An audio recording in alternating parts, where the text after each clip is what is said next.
আপনার যে টাকা আসে কি ইউটিউব থেকে? অবশ্যই আসে। আমি তো টাকা নেই না। আসসালামু আলাইকুম।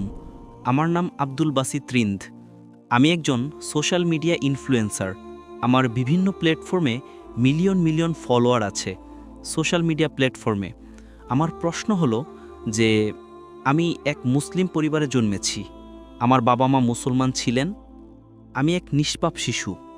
আমি তো কিছুই জানতাম না। আমি যখন জন্মেছি এবং বড় হয়েছি তখন আমার মন সেই জিনিসটিকে মেনে নেই যা আমার বাবা মা আমাকে শিখিয়েছেন। যেহেতু আমি মুসলিম পরিবারে জন্মেছি তাই আমি ইসলামকে মন থেকে সত্য মনে করি। এখন যেমন আমাদের লক্ষণ ভাই এসেছিলেন, একজন নিষ্পাপ শিশু। সে কিছুই জানে না যে ধর্ম কি, রিলিজিয়ন কি। আর সে যদি খ্রিস্টান পরিবারে জন্মায় বা হিন্দু পরিবারে জন্মায় তো সে সেই জিনিসটাকেই ফলো করে, সেই জিনিসটাকেই তার মন মেনে নেয় যা তার বাবা মা তাকে শিখিয়েছেন এবং তার মনে ঢুকিয়েছেন। তো সে যদি খুব ভালো একজন মানুষ হয়, সে খুব ভালো একজন মানুষ, সে মানুষের সাহায্যও করে, খেয়ালও রাখে, খুব ভালো মানুষ। কিন্তু যদি সে এই অবস্থায় মারা যায় তাহলে কি সে জাহান্নামে যাবে না জান্নাতে যাবে? যদি জাহান্নামে যায় তো এটা কি ন্যায় না অন্যায়? ভাই সাহেব, আপনার নাম কি বলেছিলেন? আব্দুল বাসিত রিন্দ। আব্দুল বাসিত। বাসিত রিন্দ। রিন্দ। রিন্দ একটি বেলুচি জাতি। রিন্দ। যে রিন্দ। আব্দুল কাদির ইসলাম আব্দুল বাসিত। হুম। শেখ আব্দুল বাসিত ভালো কারি ছিলেন মাশাআল্লাহ। ভাই আব্দুল বাসিত খুব ভালো প্রশ্ন করেছেন। বলেছেন আমি মুসলিম পরিবারে জন্মেছি, আমার বাবা মা মুসলমান ছিলেন। আলহামদুলিল্লাহ আছেন না, আপনি ছিলেন বলেছেন কিন্তু ভুল হয়ে গেছে। মুসলমান আছেন, যা তারা শিখিয়েছেন আমি কবুল করেছি। আমার লক্ষণ ভাই হিন্দু ছিলেন, হিন্দু হয়ে গেছেন। আব্দুল বাসিত বলেছেন যা আমার বাবা মা বলেছেন আমি মেনে নিয়েছি। আব্দুল বাসিত সাহেব, যদি আপনার বাবা মা আজ বলেন 2 আর 2 5, আপনি মানবেন? মানব না। তো এই বলা যে যা বাবা মা বলেছেন আমি মেনে নিয়েছি সঠিক নয়। যখন আপনি শিশু ছিলেন তখন হয়তো মেনে নিতেন, ঠিক 2 বছর বয়সে মা বললেন 2 আর 2 5, তখন আপনি হ্যাঁ বলবেন, ঠিক কিনা? আজ বললে কি আপনি মানবেন? মানব না। Very good. তো ইসলামের এই কথা আল্লাহ রাসূল সাল্লাল্লাহু আলাইহি ওয়াসাল্লাম বলেন যে যতক্ষণ শিশু প্রাপ্তবয়স্ক না হয় ততক্ষণ তাদের উপর কলম লেখা হয় না, অর্থাৎ সে নিষ্পাপ। যদি লক্ষণ যে এখন প্রাপ্তবয়স্ক 25 বছর, 30 বছর, 35 বছর, জানি না, এখান থেকে দূরে দেখা যাচ্ছিল না, কিন্তু প্রাপ্তবয়স্ক তো, তাই না? যদি কোনো অমুসলিম হিন্দু পরিবারে জন্মায় বা খ্রিস্টান পরিবারে জন্মায় এবং প্রাপ্তবয়স্ক হওয়ার আগে 10 বছর বয়সে বা 8 বছর বয়সে তার মৃত্যু হয়ে যায়, তাহলে সে জাহান্নামে যাবে না, কারণ সে নিষ্পাপ। আপনি বুঝছেন? হ্যাঁ। কিন্তু একজন মানুষ যখন প্রাপ্তবয়স্ক হয়ে যায় তখন সে দায়ী। বাবা মাকে দোষী করা যাবে না। আজকের তারিখে আমি আপনাকে জিজ্ঞেস করেছি আপনার বাবা মা বলবেন 2 আর 2 5, আপনি মানবেন? আপনি বলেছেন না। তার মানে আজ আপনার বাবা আপনার মাতা যদি কোনো ভুল কথা বলেন, আপনার জ্ঞান বুদ্ধি এসেছে, আপনি কিছু কিছু ক্ষেত্রে ভুল জিনিসটা মেনে নেবেন, কিন্তু বেশিরভাগ ভুল জিনিসটাই মানবেন না। আপনি আপনার বাবা মাকে ভালোবাসেন, বাবা মাকে ভালোবাসেন, তার মানে এই না যে আপনি তাদের বিরুদ্ধে। কিন্তু এখন আপনি প্রাপ্তবয়স্ক হয়ে গেছেন, বুঝলেন তো? এই বলা যে কারণ বাবা মা, কোরআনের আয়াত এটা যে কাফের, এটা বলতে পারবে না যে তাদের বাবা মা কাফির ছিলেন, এটা যথেষ্ট নয়। কোরআনের আয়াত এটা। তো তার মানে যদি শৈশবে কোনো শিশুর ইন্তেকাল হয়ে যায়, সে মুসলিম পরিবার থেকেও হোক বা অমুসলিম পরিবার থেকেও, যদি প্রাপ্তবয়স্ক না হয় তো কলম তাদের উপর চলে না, তারা জাহান্নামে যাবে না। কাফের একবার প্রাপ্তবয়স্ক হয়ে গেলে তাদের জ্ঞান হয়ে যায়, তারপরে। এই জন্য আল্লাহ রাসূল সাল্লাল্লাহু আলাইহি ওয়াসাল্লাম বলেন যে প্রত্যেকটি শিশু দ্বীনের ফিতরতে জন্মায়। তারপর তার বাবা মা তাকে মূর্তি পূজা শেখায়, তাকে আগুন পূজা করতে শেখায় এবং সে মূর্তি পূজা করতে শুরু করে। শিশু হলে ক্ষমা হয়ে যাবে, প্রাপ্তবয়স্ক হয়ে গেলে তার জ্ঞান এসে যায়, তো সে দায়ী। তো যদি একজন মানুষ প্রাপ্তবয়স্ক হয়ে যায় 25 বছর 30 বছর বয়সে, শিরক করে এবং তার ইন্তেকাল হয়, তো সে দায়ী। আপনি আমাকে একথা বলার জন্য জিজ্ঞেস করেছেন যে আপনি মনে করেন শুধু মুসলমান হয়ে জন্মালেই জান্নাতে যাবে। ইসলামে জান্নাতে যাওয়ার জন্য 4টি জিনিসের প্রয়োজন। আমি বলেছিলাম ঈমান, আমলে সালেহাত, ঈমান, রাইচিয়াস ডিড, ওয়া তাওয়াসাউ বিল হক। হকের দিকে ডাকো এবং সবরের দিকে ডাকো। 4টি জিনিসের প্রয়োজন। আপনি খুব ভালো মানুষ হবেন, নামাজ পড়বেন 5 ওয়াক্ত, হজে যাবেন, রোজা রাখবেন, কিন্তু যদি আপনি দাওয়াত না দেন তো আপনি সাধারণত জান্নাতে যাবেন না। আল্লাহ সুবহানাহু ওয়া তাআলা আপনাকে মাফ করতে চান এবং জান্নাতে দিতে চাইলে সেটা আল্লাহর ইচ্ছা, তিনি দিতে পারেন, কিন্তু সাধারণত আপনি জান্নাতে যাবেন না। একইভাবে অনেক অমুসলিম মুসলমান হচ্ছে লাখো লাখো সংখ্যায়, আপনি বুঝছেন তো, লাখো লাখো সংখ্যায় অমুসলিম ইসলাম কবুল করছে, তারা জান্নাতে যাবে কিনা? হ্যাঁ, যাবে কিনা? অবশ্যই যাবে। আর একজন মানুষ আজ যদি ইসলাম কবুল করে, আল্লাহ রাসূল সাল্লাল্লাহু আলাইহি সাল্লাম বলেন তার সব গুনাহ মাফ। আমার চেয়ে আপনার চেয়ে ভালো হবে, তাই না? আমরা যতই ভালো হই ছোটখাটো গুনাহ তো করি। তো এই বলা, তো এটা আল্লাহ সুবহানাহু ওয়া তাআলার হিকমত। لا إكراه في الدين. আমাদের দিনে কোনো জোরজবস্তি নেই। আপনি বলবেন না, কিন্তু চান্স আছে যে সে অমুসলিম হয়তো জন্মেছে, তো ইসলাম করার চান্স কম। একদম সঠিক, কম। মুসলমান হওয়ার পরেও আজকের অবস্থা দেখে কি মনে হয় যে আমরা জান্নাতে যাব? সে মহিলা কি বলছিল যে শিশুকামিতা করে জান্নাতে যাবে? আপনার কি মনে হয়? সেটা তো আমাদের ইসলামিক শিক্ষায় নেই, একদমই না। কিন্তু জান্নাতে যাবে কি? সে মুসলমান যদি নিজেকে মুসলমান বলে আর পেডোফিলিয়া করে, জান্নাতে যাবে? একদম না। যদি সেই মহিলা সঠিক হয় যে পেডোফিলিয়া আছে, তো তার প্রথম অংশ ভুল, সে মুসলমানই নয়। হ্যাঁ, নাম হবে, কালিমা পড়বে, কিন্তু এটা বলা যে আমরা দিনই, এটা ভুল। যদি সে ক্ষমা প্রার্থনা করে, আল্লাহ তাকে মাফ করতে পারেন যে কোনো গুনাহ, কিন্তু এটা বলা যে ইসলামিক নামের মুসলমান হবে বা অনুশীলনকারী মুসলমান হবে। তো আমাদের ভুল বোঝাবুঝি আছে যে মুসলমান পরিবারে জন্মালো তো জান্নাতের টিকিট পেয়ে গেল, এটা আমাদের ভুল বোঝাবুঝি। আমি নিজেও জিহাদ করছি, আমিও জানি না আমার জান্নাতের টিকিট আছে কিনা, এজন্য আমি মেহনত করি, রাত জাগি, দোয়া করে আল্লাহ তাআলা কবুল করুন। আল্লাহ রাসূল সাল্লাল্লাহু আলাইহি সাল্লাম প্রতিদিন 70 বার ইস্তেগফার করতেন। কতবার? 70 বার।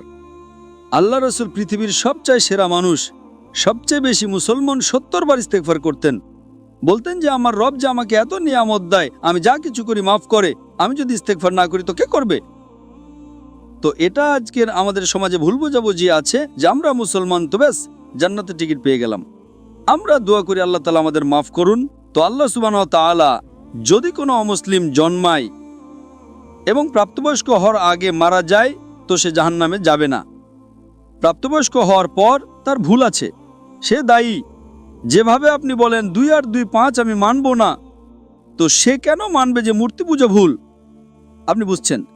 কারণ আল্লাহ সুবহানাহু ওয়া তাআলা আমাদের সৃষ্টিকর্তা, আমাদের মালিক, তিনি এত নিয়ামত দিয়েছেন আমাদের, আমরা তার শুকরিয়া আদায় করতে পারি না।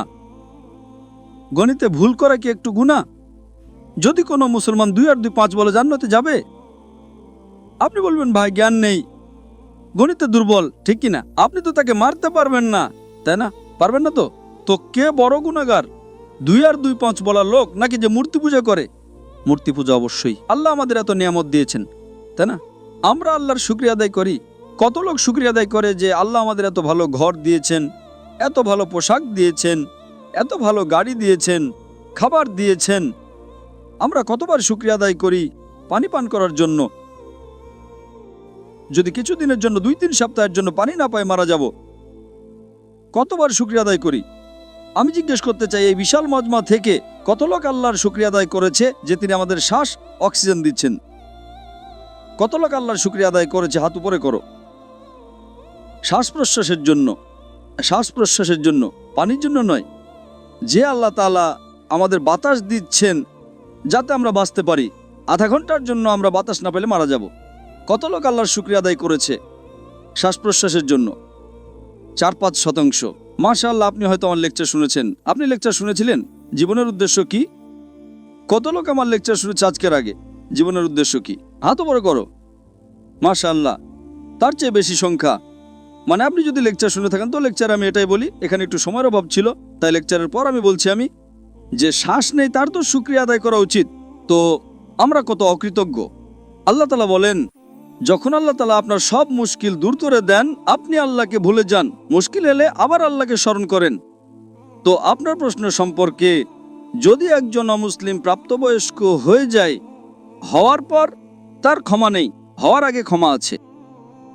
স্যার, আমি ভাগ্যবান যে আমি মুসলিম পরিবারে জন্মেছি, কিন্তু তুলনামূলকভাবে যদি কেউ খ্রিস্টান পরিবারে জন্মায়, তো এটা তো তার ভুল নয় যে সে ওই পরিবারে জন্মেছে, তার জন্য তো বেশি মুশকিল হবে, তাই না? ভাই সাহেব, আপনি আমার প্রশ্নের জবাব শুনেছেন কি শোনেননি?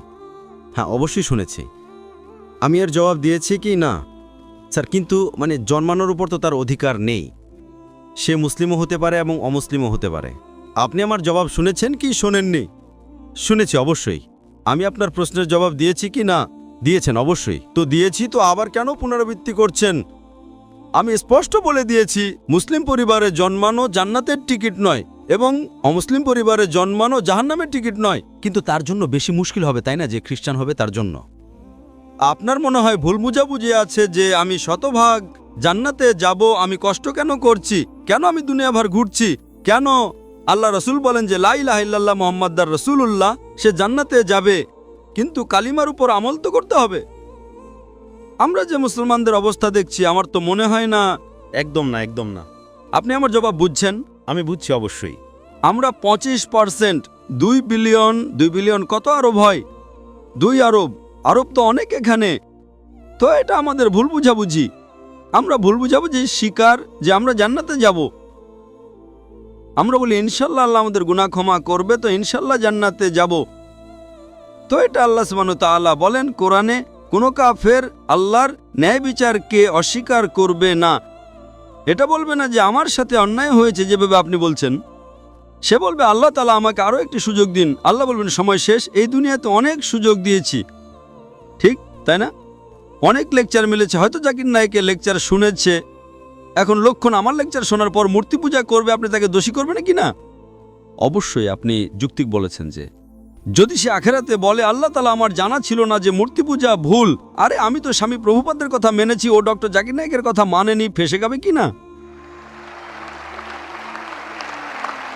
আর হয়তো আপনি জানেন না ডক্টর জাকির নায়েকের কথা আজকের তারিখে কোটি কোটি অমুসলিম শুনে, কোটি কোটি। সুবহানাল্লাহ, আলহামদুলিল্লাহ। তো যদি আমার কথা আমি বলি যে আমি খুব মহান, আমি ছোটখাটো একজন দায়ী, আল্লাহকে বলি, তো আমাদের এই কর্তব্য যে কোনো অমুসলিমকে পাই তাকে বলো। আপনি কত অমুসলিমকে দাওয়াত দিয়েছেন? আপনি ইউটিউব ইনফ্লুয়েন্সার। আমি আপনার ব্যক্তিগত জীবনে যেতে চাই না। ইউটিউব ইনফ্লুয়েন্সার ভালো হয়, খারাপও হয়, ইসলামিকও হয়, গায়ের ইসলামিকও হয়। আমার ইউটিউবারদের সাথে চ্যাট হয়েছিল, পডকাস্ট, ঠিক তাই না? তো এই জিনিস যে আপনার দেখা উচিত। আপনি ইউটিউবার, আমিও ইউটিউব ইনফ্লুয়েন্সার। আপনার কত মিলিয়ন আছে ফেসবুকে? टिकटॉक पे 3.7 मिलियन है। টিকটক তো আমাকে ব্যান করে দিয়েছে, কারণ আমি আমার চীনা ভাইদের পক্ষ থেকে কি করেছি, আমাকে ব্যান করে দিয়েছে। তো এক মোটে গভর্নরের ছেলে, আমার ছেলে পরশু আমার ভিডিও নিয়েছে, পডকাস্ট নিয়েছে, বলল আব্বা 1.5 মিলিয়ন পৌঁছে গেছে, মর্নিংয়ে আউট। বলল আরে সরিয়ে দিয়েছে কেন? আমি বললাম ভাই টিকটক আর আমার শত্রুতা, আমার টিকটকের সাথে শত্রুতা নেই, টিকটকের আমার সাথে শত্রুতা আছে। আপনি বুঝলেন তাই না? আপনার 1.5 মিলিয়ন কয়েক ঘন্টার মধ্যে, তাদের ছেলের 1.5 মিলিয়ন টিকটকে ফলোয়ার অনেক, কিন্তু ভিডিও সরিয়ে দিয়েছে। যারা উইঘুর মুসলিম তাতে সমর্থন করেছি, আপনিও সমর্থন করবেন, আপনাকেও ব্যান করে দেবে। তো সামলে থেকো। আপনি বুঝলেন তাই না? অবশ্যই। আচ্ছা, আমি তো টিকটকের নই। আপনার ফেসবুকে কত ইনফ্লুয়েন্সার আছে, কত ফলোয়ার আছে? ফেসবুকে প্রায় 1.5 লাখ হতে চলেছে। 1.5 লাখ হতে চলেছে। আমার এখন 24 মিলিয়ন হয়েছে 2 দিন আগে, আলহামদুলিল্লাহ। 24 মিলিয়ন। তো আমিও সোশ্যাল মিডিয়া ইনফ্লুয়েন্সার, তাই না? অবশ্যই। আপনার ইউটিউবে কত? ইউটিউবে 265,000। 265,000, মাশাআল্লাহ। আমার 4 মিলিয়ন এখনই হয়ে গেছে 2 দিন আগে। মাশাআল্লাহ। আমিও ইউটিউব ইনফ্লুয়েন্সার, তাই না? অবশ্যই। তো আমার পেশা হলো YouTube influencer, Facebook influencer, social media influencer, lecture influencer, মানুষকে আল্লাহর দিকে প্রভাবিত করা, ঠিক কি না? অবশ্যই। এখন আপনার ইউটিউব ইনফ্লুয়েন্সার হওয়ার বিষয়টা কি? Influencing towards what? Blogging. Blogging. কিন্তু ব্লগিংয়ের মাঝে চেষ্টা করি যে জ্ঞান কখনো অর্জন করি আপনার ভিডিও থেকে, ডক্টর ইসরা সাহেবের ভিডিও থেকে চেষ্টা করি কিছু, মাশাআল্লাহ। কিন্তু সাইট তো ব্লগিংই, তাই না? অবশ্যই। আমি আমার মেডিকেল পেশে ছেড়ে দিয়েছি। তো এটাই তো, যদি আপনি ইনফ্লুয়েন্স করবেন ব্লগিংয়ের দিকে, তার চেয়ে ভালো আল্লাহর দিকে। আপনার ফলোয়ার্স যদি অর্ধেকও হয়ে যায়, 10%ও, আমার আপনার কাছে অনুরোধ, আমার আপনার কাছে আবেদন যে আপনি ইসলামিক ইউটিউব ইনফ্লুয়েন্সার হন। হয়তো আপনার ফলোয়ার্স 4 মিলিয়ন থেকে 1 মিলিয়ন হয়ে যাবে। আপনার যে টাকা আসে কি ইউটিউব থেকে? অবশ্যই আসে। আমি তো টাকা নেই না। আমাকে বলে আপনি যদি ফেসবুকে অ্যাড নেন, আপনাকে $50,000 প্রতি মাসে মিলবে। আরে ভাই, আমাকে জান্নাতে যেতে হবে, $50,000, আপনি আমাকে $50 মিলিয়ন দেবেন তো আমি অ্যাড দেব না? বেশিরভাগ সোশ্যাল মিডিয়ায় অ্যাড দেওয়া হারাম। আপনার চ্যানেলে মেয়ে আসবে, ছোট ছোট পোশাকে আসবে। আরে কেন আমাকে জাহান্নামে নিয়ে যাবে ভাই? আমার ইউটিউব সোশ্যাল মিডিয়ায় নো মনিটাইজেশন। কখনো কখনো কেউ স্ট্রাইক করেছে, যদি আমি অডিও ব্যবহার করেছি অনুমতি নিয়ে তার ম্যানেজারকে জানা না থাকলে, তো কখনো ভুল করে অ্যাড চলে আসে। আমার হিসাব অনুযায়ী আমিও সোশ্যাল মিডিয়া বিশেষজ্ঞ। মাশাআল্লাহ। নো ব্লগিং, শুধু আল্লাহর দিকে প্রবেশ। মাশাআল্লাহ। আর দরকার নাই আল্লাহ তাআলা আমাকে প্রতিদিন লাখো দেন, তো কেন আমি ইউটিউব থেকে নেব ভাই? ইউটিউব থেকে হারাম কামাই। ইউটিউবের অ্যাড থেকে যদি আপনি কামান, ওই অ্যাডে মেয়ে আসবে, এটা আসবে, ওটা আসবে। আপনি হয়তো অ্যালকোহল অ্যাডকে ব্যান করবেন, কিন্তু মেয়েদের তো ব্যান করতে পারবেন না, তাই না? পারবেন কি? পারবো না। আমাদের সমাজে পেডোফিলিয়া ছড়াবে কার কারণে? আপনি বুঝছেন তাই না? প্রত্যেক মানুষ মনে করে আমি তো ইসলামিক। ইউটিউব ইনফ্লুয়েন্সিং খুব কম, কামানো তো ছেড়েই দাও। আমি কামাতে পারি, 24 মিলিয়ন ফলোয়ার আছে, ঠিক তাই না? আমার কপি কেউ করতে পারে বিনামূল্যে। আমার ইউটিউবের মাধ্যমে কত লোক $10,000 $50,000 প্রতি মাসে কামায়। থাম্বনেলে কি দেয়? মেয়ের ছবি দিয়ে দেয়। আমার এতে লাখ লাখ, তার উপর 2 মিলিয়ন। আমি সব কামাবো, তাই না? সে কি কামাবে? টাকা। টাকা আর নরক। আমি বললাম নো কপিরাইট, টাকা তুই কামা ভাই, আমাকে সব কামাতে দে। আমি হিট করব না, তার টাকা আমার কাছে চলে আসবে, ঠিক কিনা? আমি বলি নো কপিরাইট, আমার ভিডিও নাই, কিন্তু আমি কি বলি? আমার ভিডিওর উপর শ্যাডো ব্যান। শ্যাডো ব্যান জানেন তো? না, শ্যাডো ব্যান। আমি বললাম ভাই কাজ করো, টাকা কামাও, আমাকে সব পেতে দাও। আমি রিলস করি, আমার ভিডিও প্রথমে 100,000, 1 মিলিয়ন, এখন 2,000, 3,000। এখন পাকিস্তানে মাশাআল্লাহ বেড়ে গেছে, 1 লাখ 2 লাখ হয়ে গেছে, কারণ হিট অনেক। তো আমি বলি ভাই তোমরা টাকা কামাও, আমাকে সব কামাতে দাও। আমরা সোশ্যাল মিডিয়া বিশেষজ্ঞ, কিভাবে থাম্বনেল বানাতে হয়, ফেসবুকের মধ্যে কি পার্থক্য। আমি বলি আমি আল্লাহ ইনফ্লুয়েন্সার, আল্লাহ কেন্দ্রিক। আমার আপনার কাছে অনুরোধ, আমার আপনার কাছে আবেদন, আমি ভালোবাসার সহ আমার ভাই আব্দুল বাসিত, আল্লাহর দিকে লোক। আল্লাহ যদি আপনাকে হুনর দিয়েছেন ইনফ্লুয়েন্স করার, আল্লাহর দিকে ইনফ্লুয়েন্স করো, ইনশাল্লাহ আপনার ফলোয়িং ডবল ট্রিপল হয়ে যাবে ইনশাল্লাহ। আল্লাহর তৌফিক দিন। আর আল্লাহ তাআলা আপনাকে রিজিক দেবেন, যে রিজিক আপনার এতে আসবে কেউ বের করতে পারবে না। আল্লাহ দেখেন হারামের রিজিক না হালালের রিজিক। আপনি মনে করেন যে আপনি অ্যাড বন্ধ করে দেবেন তো রিজিক বন্ধ হয়ে যাবে, অ্যাড বন্ধ করো রিজিক ডাবল হয়ে যাবে ইনশাআল্লাহ।